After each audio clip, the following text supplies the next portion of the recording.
Today's guest is Carolyn Lee, and Carolyn Lee is an executive leadership coach. She coaches senior leaders around the globe, and she has a background into coaching for a very long time. She has coached very senior folks as well. And why coaching is necessary, why one should get coaching, these are the things what we're going to learn from her. What is the difference between coaching, mentoring, therapy, and consulting? These are a few things we're going to uncover in the upcoming session. Carolyn's sessions promises to be a blended and insightful professional wisdom. Without any further ado, Carolyn, how are you? Where are you? What's going on in your world? Hi, Prashant. I am in sunny California, and it's a beautiful day out here. We just had a little bit of rain. So the sky is very clear, and I am just very glad to be joining you today. Absolutely, and I am glad as well. And you know what? Coaching is such a niche topic. At times, we get confused with a lot of things. Hey, coaching, training, mentoring, consulting, therapy, there are so many of them. Why should I get coaching? What benefit coaching is going to do to me, and why should I even listen to this podcast?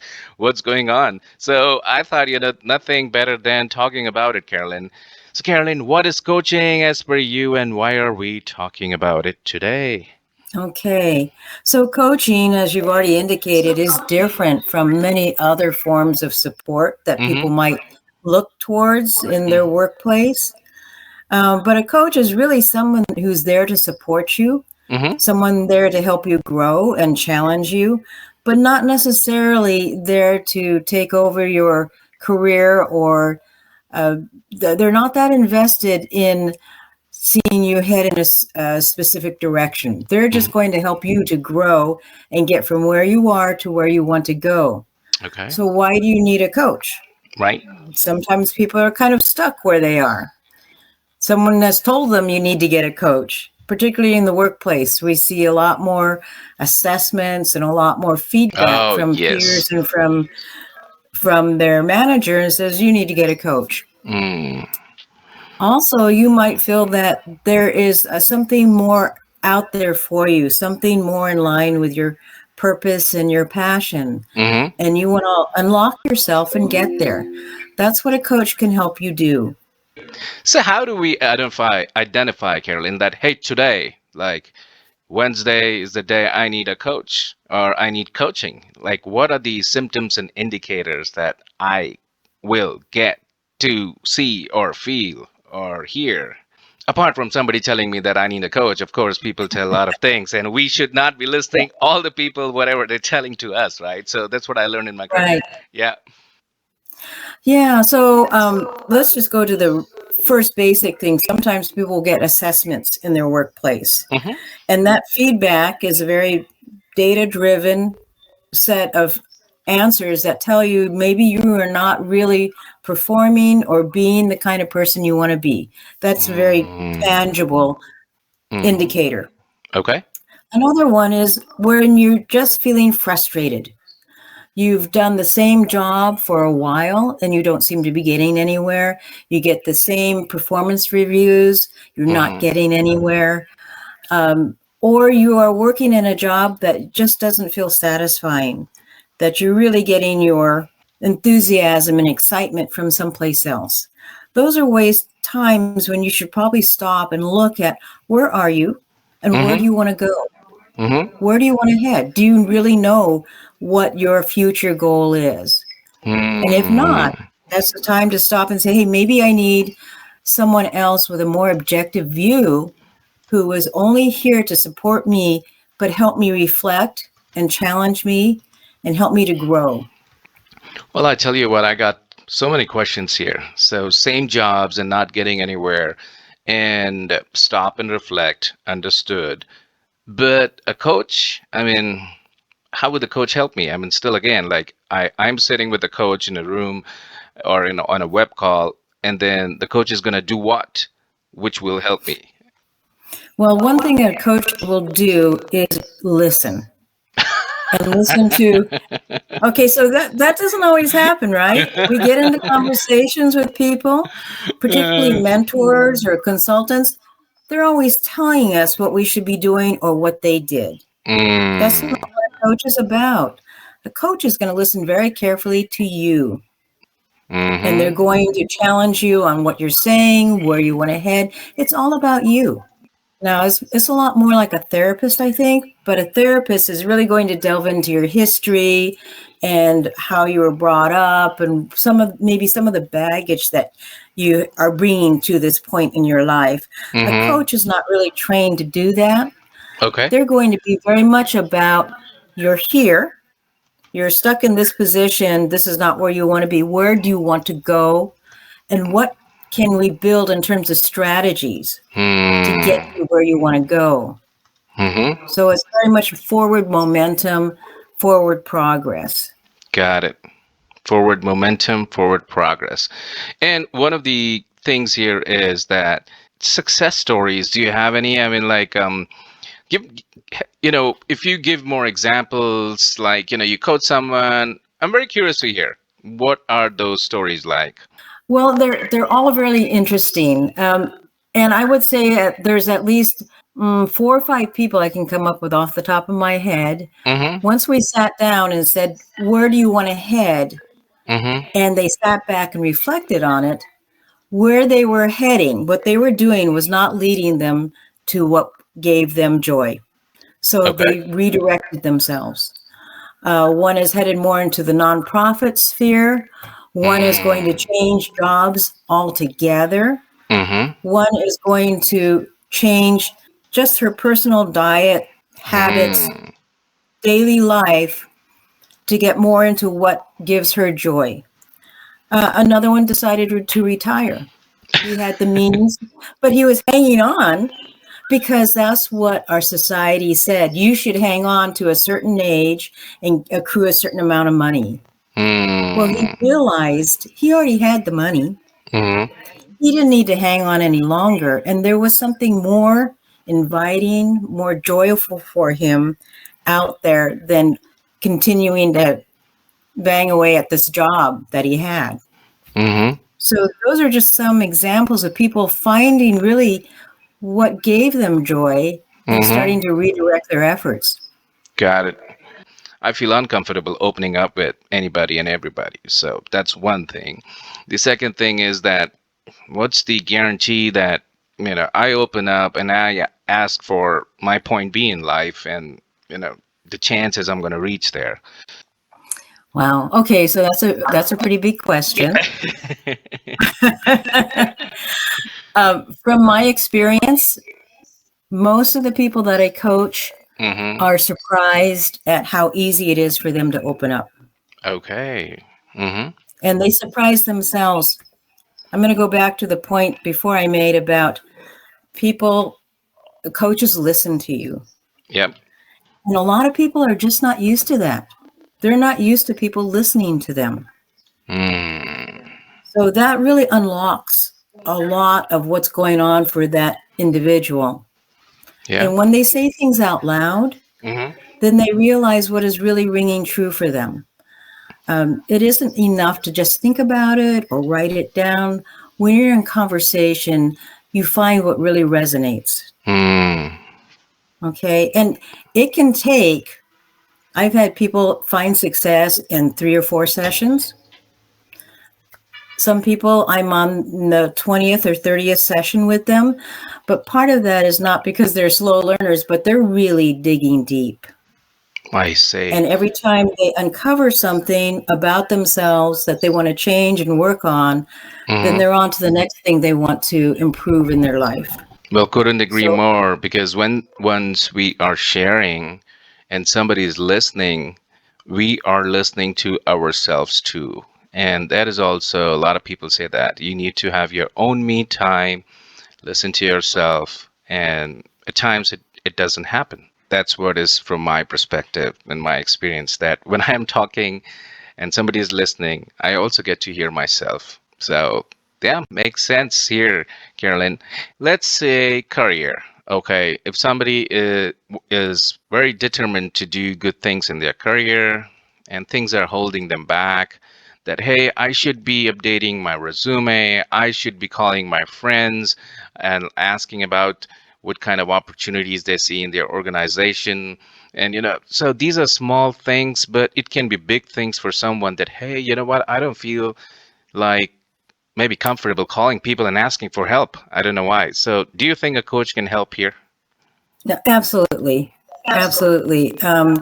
Just in the current folks that I'm working with, I have 2 who are working on resumes, 2 to 3 that are working on how to negotiate a salary change, interviewing skills, how to get feedback from failed interviews. Oh. Yeah, there's all kinds of things around this. Part of it is not that I'm rewriting resumes or anything like that. Okay, that's not my thing. But when I listen to these people and we're walking through what happened during the last interview, we're kind of uncovering some of the mistakes that they made, some of the attitude or approaches that they took that in hindsight they can see really did not endear themselves to the panel. So they now know how to course correct for the next time around. Got it.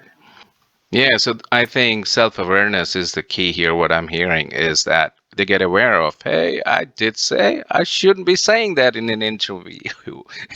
And no wonder. Right. Yeah. And it's sometimes it's more than just the factual data. It's how do you really connect? Are you connecting with your interview panel? Okay. And how you're speaking, is that inviting? Is that a conversation, or are you just, is it a monologue where you're just banging them with data? So, when we start to walk through and do a little bit of mock interviewing, that's another way of looking back and reflecting on your style. Do you get intimidated and then you become more aggressive? Do you get intimidated and then you giggle? I mean, these are all things that happen in interviews, right? Or in these kinds of sensitive discussions. Yeah. So just kind of pulling that apart and helping people have better technique, so they're going to be more successful in the next iteration. That's part of coaching too. Yeah, it seems like when I am driving straight, I can't see what's behind me. Of course, I got some rear view mirrors, but still there's a lot which I can't see. And we don't know what's the other folks on the road are feeling, right? So, and their feedback matters in a job interview. So there may be a panel, there may be 4 people, there may be 4 people asking different questions. One may be liking you, the other may be thinking, why does this person giggle after every sentence? Or why does this person is saying, is that answer your question, or seeking validation after everything? Why is this person not confident? And I think hearing those things and being self-aware can be very helpful. And this is just like a swimming coach, right? So is that different? Like, what, somebody's going to tell me that, hey, your left foot is not working at all, and that's why you're sinking. So watching your blind spots. It's a little bit, although, okay, I'll make the distinction from like an athletic coach. Okay. An athletic coach normally knows the sport, right? Ooh, they can give you specific information or specific instruction on how to be better. A coach is not going to do that for you. First of all, coach, different from a mentor, doesn't necessarily know your business or your industry. Their purpose is to know you. So that, whereas a mentor is going to be somebody who knows, okay, this is what IT is about. This is an IT exec looks at. That's the landscape that they're working from, and they can help pull you up in that environment. A coach is going to be working on you being successful wherever you are, wherever you show up. So that could be at work, it could be at home. Got it. So those people who ask me, should you want me to talk about me at business or me at home? My question to them is, are you different people? you kind of should be the same person, right? Oh, yeah. Well, I tell you what, I have seen that majority of the times let's talk about myself. Who am I to talk about anybody else? So I behave differently at home, differently with my kid, and differently with my parents and differently with my colleagues. Now, of course, the me is the same, but maybe the choice of words are different. The tonality is going to be different. So, is that not okay? Or what do you say? Well, I guess I would ask, the people around you, do they find you to be authentic?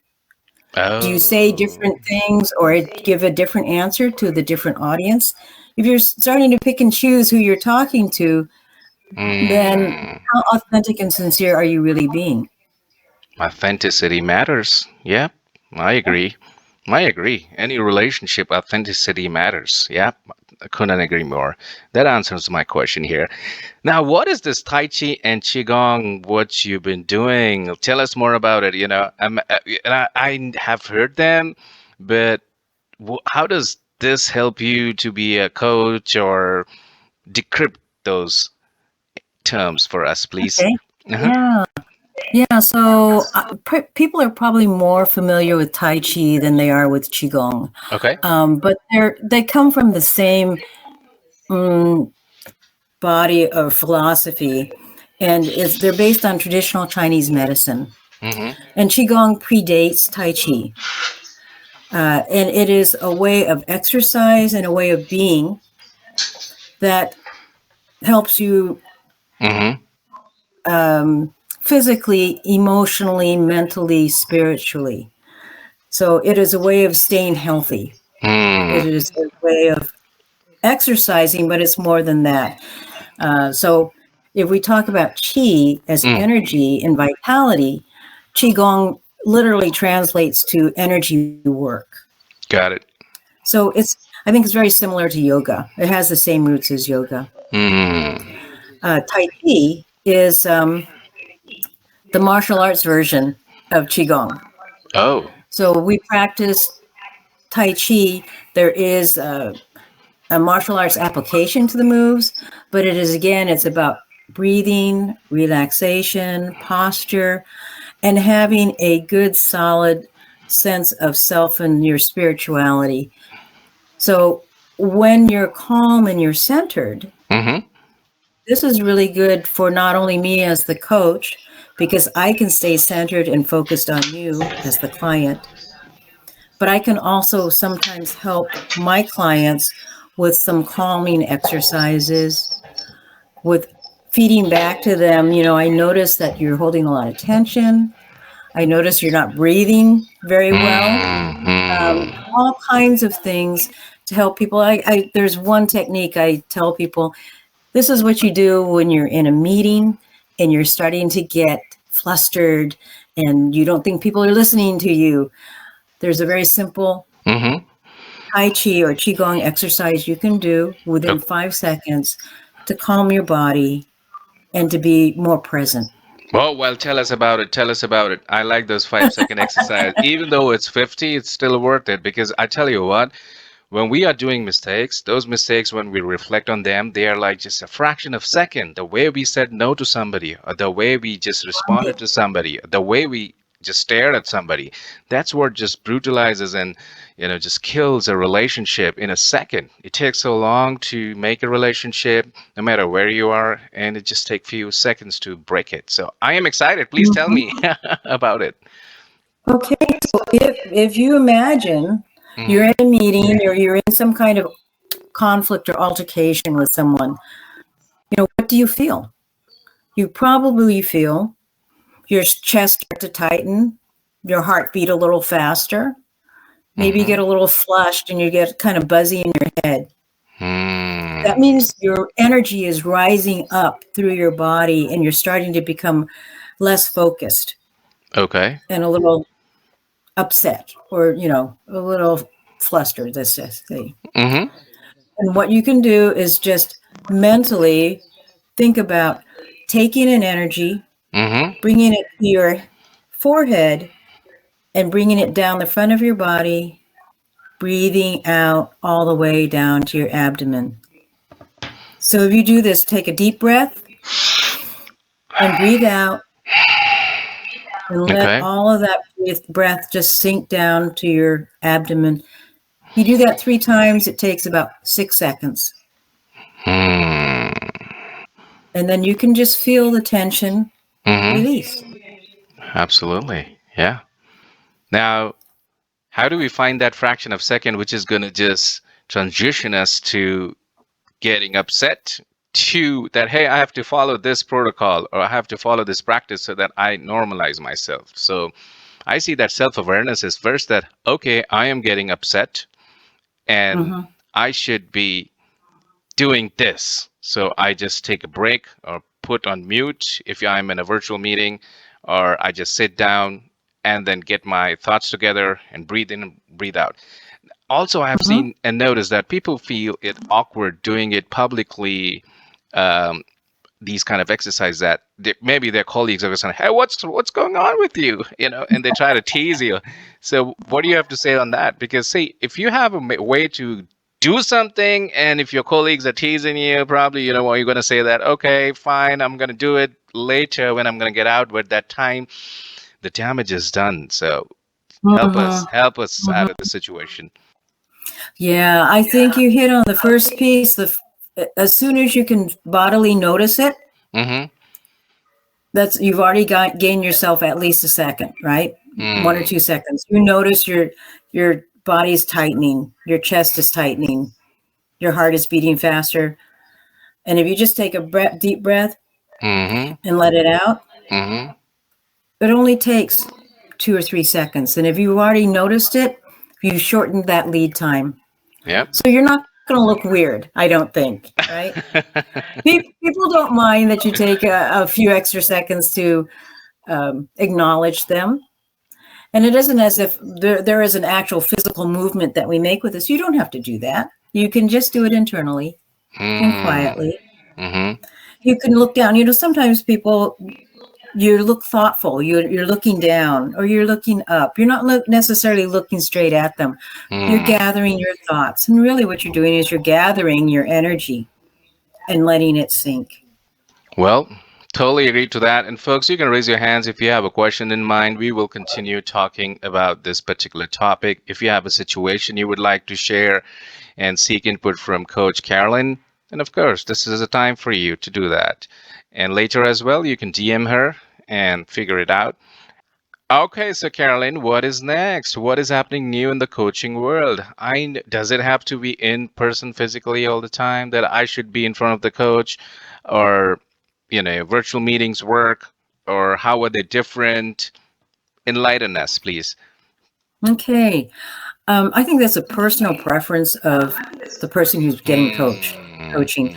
Do you want to be in person? I have a couple of people who really want to see me. And it is better in a way that when we're doing some things, we will use cards or books or something, props that we can trade back and forth. However, that being said, most of my clients are over Zoom. Okay. And most of them are in the U.S., but they're in a different time zone from me. And I do have some people who are in Africa, some people who are in India, and Germany. So it's worldwide. If you're looking for a coach and you don't mind virtual, there are a number of coaches worldwide that could meet your needs, right? That really opens it up. Again, the benefits of somebody who's local is that you get to see each other face to face. You get more of the sense of three-dimensional movement and contact, and the coach can better see what's going on with you somatically. Okay. But I don't think it's a deal breaker to not be in person. Okay.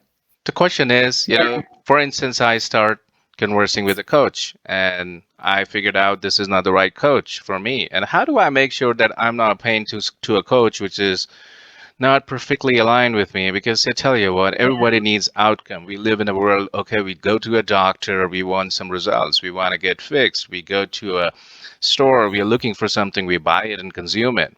So, but in this is something very initially non-tangible, of course, because it's just in my mind what's stopping me. and the coach has to show me the mirror sometimes so that I can get inside my mind and take that block out of the way, the path to my point B. So how does one safeguard about it? Like, hey, you know what? Fine, I'm gonna talk to 4 coaches and select the one. Yeah, this is the biggest barrier I see that somebody will go for coaching or reach out a coach. What do you have to say about that? What best practices Well, are I there? think your first comment about talking to 4 different coaches, that's a good thing to do. Oh, really? Oh, okay. Yes, I think so. I think so. And most coaches will give you a 15, 20, 30-minute conversation for free, Okay. at least the coaches that I know. And this is what we call a fit. Is it a good fit or discovery session? Mm-hmm. And sometimes, you might not like the coach. Sometimes the coach is going to say, I'm not the coach for you. Oh, really? There's a better, yeah. The coaches get to choose too. Yeah. So, you're looking for a coach from the client's perspective, someone that you feel that you can trust. Trust Got is a huge thing. You must feel like you trust them and that they're going to be supportive. And you have some kind of rapport. Also, you want the level of honesty that you're looking for. Now, when I Honesty. say that, most of my clients like being challenged. They like that I'm direct with them. They like that I hold them accountable. Okay. You're going to need to decide for yourself, how much of that do you want? Okay, that makes sense.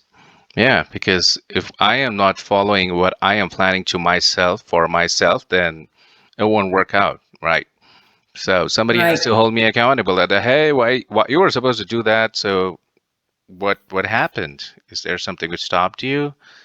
Okay, cool. This is interesting. And folks in the audience, give me some love here. Show me that you're listening. I can't see you, but you can put a reaction, put a thumbs up, and let me know that this conversation is adding value to you and you are liking it. Okay, great. Thank you so much for your input. So, Carolyn, what does the coach do to become so helpful for their clients? I mean, I'm just curious, sometimes I'm very curious. So, like, I am buying something. If I'm going for a tutoring session, I'm very curious that what does this teacher has done to be in this teaching business? So, what does a coach does to be capable or certified, or how do we look into that aspect? So there are a lot of coaches out there who have no kind of certification or accreditation. And that does not mean that they're not good coaches. Oh, I would not really? say that at all. Yeah, there are a lot of people out there who are very good coaches who don't have any necessarily any certification from ICF, which is the International Coaching Federation, or any other establishment. You do want people who have your good handle on the basic coaching techniques, which What is the listening skills, the ability to be supportive without being directive, and the ability to reflect back to you and help you progress without telling you the answer. Okay, so Prashant, when we end up talking, I will always say, what are your takeaways? And I will have taken notes through the conversation. I may have 3 things that I think were really significant, but it's what you think is significant because it's your session. So you don't want somebody who's going to tell you, here are the answers. That's not going to be a good coaching contract. And that's probably not, I would say, is probably not a good coach. I heard contract. Tell me what's there in the contract. Well, usually a contract, people will set up contracts for like 10 sessions. Okay. It's kind of a minimal amount of sessions. And many people will say, pay me up front or pay me half up front, depending on the pricing and everything else. So if they say, pay me up, pay me half, then you have that ability to either renegotiate or say, I think 5 sessions was plenty. So that's another way of going at the agreement. Okay. The agreement should have confidentiality as Of an element, course. right? Mm-hmm. And this is particularly important when I'm working with a company Mm-hmm. and I'm working with people within a company, that they understand none of this information is going to go to their manager. And what I'll generally tell people is what you want to share, that's up to you. Mm-hmm. But I will not be sharing. The only thing I'll be sharing is that, yes, we've had a session. Okay, makes sense. So you do want that in the contract. Mm-hmm. Something else that people have expected of me and I don't do, so you can choose that to be part of the contract or not. I do not share my notes with my clients. Mm-hmm. I'll refer to them, but they are my notes, and I expect you to take your notes because you're doing the work, right? I'm taking notes so I can kind of track the pattern of your language, what seems to keep coming up for you. They're my notes to help me be a better coach for you. Hmm. Hmm. Got it. Yeah, of course, this is insightful and helpful. And when you say that a coach certification and coach who are not certified, are there difference in prices as well for their fees, or different? Or it can be anything, because I know like some coaches, like they have $1 million problem to be solved. Some have $1 billion problem to be solved, and they are like more functional coaches, like expert in maybe a domain or something. Those are different, and this is like we are talking about unlocking self. So this is something some coach can be naturally good at it, and it's the individual's job to just have that discovery session of 30 minutes and figure out if they are meant for each other. Is my understanding correct, Carolyn? I believe so. I'm gonna go back into your question / answer and say you can get people with accreditations. Mm-hmm. You do, it is always better if somebody has graduated out of a accredited program. Totally agree. Like I graduated from George Mason University out of their program, Mm-hmm. and I'm associated with the International Coaches Federation. It is a growing profession. Mm-hmm. So there's a lot more people entering into the field and offering training, offering certifications, offering accreditations. So you just want to make sure you're looking and seeing something that sounds credible Mm-hmm. and standard. So if you see somebody with an ICF, International Coaching Federation certification, that's a standard global. Got it. Okay. So you can probably count that they've passed the test, they've done the work, they've done the training. And also there are like number of hours they have to coach before they become a coach, right? Right. Okay, so they are not a noob out there. Got it. I tell you what, Carolyn, in this world of volatility, uncertainty, complexity, and ambiguity, one has blind spots, and they're everywhere. But when someone is determined to go to that point B, the clarity is there, and a coach can definitely help out, is what I believe. And I have myself gained a lot of good output and outcome because of coaching. So I'm a strong advocate of it. So, Carolyn, how can somebody reach you if they want to explore you as a coach? And, just let us know about it. Okay, so I'm going to maybe turn this question back to you because you helped me with this. Mm-hmm. I'm on LinkedIn, Mm-hmm. and there is a button you can press that says, to schedule some time with me. Mm-hmm. And for your audience, I had put in some time that they can just schedule 15 minutes with me, and I will help them decide if coaching is right for them. Mm. And if not me, certainly how could they find a coach that is going to be good for them? And I think if you go to my LinkedIn site, there should be a button there that says you would like a one-on-one with me. And this is free. Oh, this is free. I like free stuff, Carolyn. Yeah. So, folks, I have just put in the top mid link in this particular event's comment section, and there you can pull it off. And I think whatever is free should be consumed, and why not? It helps everybody. And just we are 2 minutes short here to end the session. If anybody has a question, can raise a hand, and if you want to talk about it later to Carolyn directly, do that. But Carolyn, what else is there apart from coaching? Is just other things which can unlock individuals? There may be a different name to it, but what do you think? Well, there are a number of different tools out there that can help you reflect. Oh. And certainly journals are good, but sometimes journals get a little unstructured.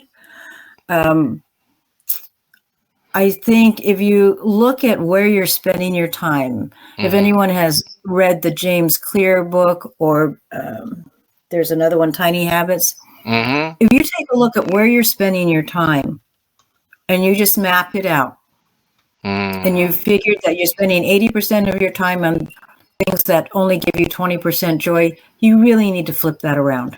Got it. So I am a proponent of taking pen and paper and writing down what are you doing and where are you spending your time, and really taking a look at it. And also, another thing I highly recommend is you take a look at your core values. First of all, can you name them? Secondly, are you doing them? Are you acting on those core values every day? What are you thinking, saying, and doing that shows alignment? Wow. What are core values? Please decrypt that word. I think most people know what core values are, but they are probably the 3 to 5 things, words, values that really draw you, that are a constant in your life. They are your North Star. So if you choose kindness or generosity as one of your values, then you are doing things that show that you're kind, you're saying kind things, thinking kind things. If you're being generous on a daily basis, if you're not, and it's not just about the big decisions, it's about the everyday small actions. Are you being true to those values? I find that a lot of people, first of all, don't know what they are for themselves, or they've chosen values that they've inherited from their parents or their environment. And if they can articulate them, they find that they have done things that have been in direct conflict with them. And when you find that, you'll understand why there have been unhappy points in your life. Where if you said work-life balance was important to you and money was secondary, but you chose the job that gave you more money but took away your work-life balance, you've just gone in direct opposition to your core values. Yeah, now it's making sense, right? And I think 2 things what I learned here, that journalism, journaling, not journalism, okay? Journaling and putting your time, tracking your time. But Carolyn, it's so tough, keep writing about things, what I did, and I'm going to be biased as well at times when I'm going to write down things on a daily basis that, okay, I didn't do 30 minutes of Instagram, I just did only 5 minutes, so I think just my take on it is like there are some digital tools to track your usage on your phone, and that can help. And the other thing is that also keeping a voice note at times, people, just at times can record things when they are going against their core values. They can listen to themselves and capture the reason why they did it, because now technology is everywhere, and I think the phone is such an integral part of the life that we go in with the phone, we seeing where we got to go here, we replying emails, we're communicating, and we're listening. Some of our folks are listening to this from cell phone as well, so I think that can be one. And if you really want to get structured, I think this right thing of journaling. Do you think there can be a format of journaling, and can that format be different for different people, like having sections? Okay, today, date, time. What did you do? Yeah, What did you want it to do? Did you had enough water? Did you go yeah, for the walk? Yeah, just curious about it. yeah. Yeah, I know some people who do checklists on almost like a half-hour basis, and Oh. people who sit down and write at the end of the week. Mm-hmm. I think it's whatever works for you, whatever will give you that reflective time, and say, yeah, I really did not spend the time the way I wanted to. I Mm. spent too much time on the TV or playing video games. Mm-hmm. Mm. Well, but there's a lot of fun in watching television. I tell you that. It's so addictive. Well, that's what it is. It's insightful to know that people are doing it, and you're helping people do it. Because I tell you what, if I can see myself, then I can fix a lot of things just by watching myself doing things. But there are no video cameras which are recording my whole life, and this journaling can definitely help me out. And it has helped me Mhm. out that if I have to prepare for an event or prepare for this podcast, then how do we go about it? Did I put my effort out there? Did I prepare well? Did I ask questions which can help the audience? Because this is not a scripted one, and this has to be adding value. And as a listener, so that's about it. So Carolyn, I think today we are cool. We don't have any questions, but what are your closing notes to this audience of us who have joined us internationally? Well, one thing that it was interesting, I did talk to or got some input from some of my clients, and I said, what advice would you give to somebody who is looking to get a coach? Mm-hmm.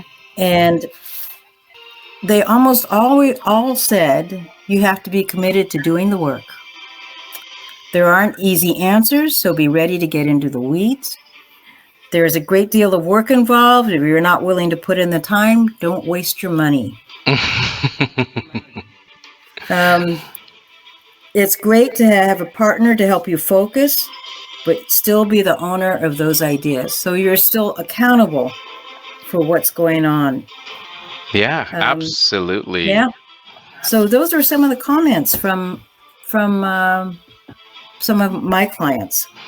Totally agree with that, Carolyn. And I tell you what, time is life, life is time, and time is the only currency. If you can solve a problem in a week rather than spending quarters and years on it, then I think it's better to find an accountability partner. Find somebody around you. If you can't find somebody, then identify a coach. Carolyn is one of them. You don't have to sign up with her, but in case it interests you, your 30 minutes with her is there. Set up, DM her.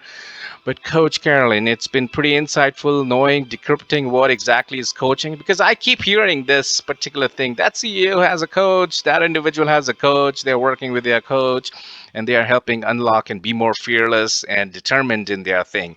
Thank you so much for your time. You've been a lovely audience here. Give me a cheer if you're out there still and listening to us. Give me a reaction, which is happy. Oh, wow. Thank you so much, folks. And I hope this conversation helps you one step towards your goals. And may God bless everyone out there. My best wishes and prayers. And I think we're entering in the holiday season. So get the best for your family and all have a great day. Thank you so much. Thank you, Prashant. Thank you, Carolyn.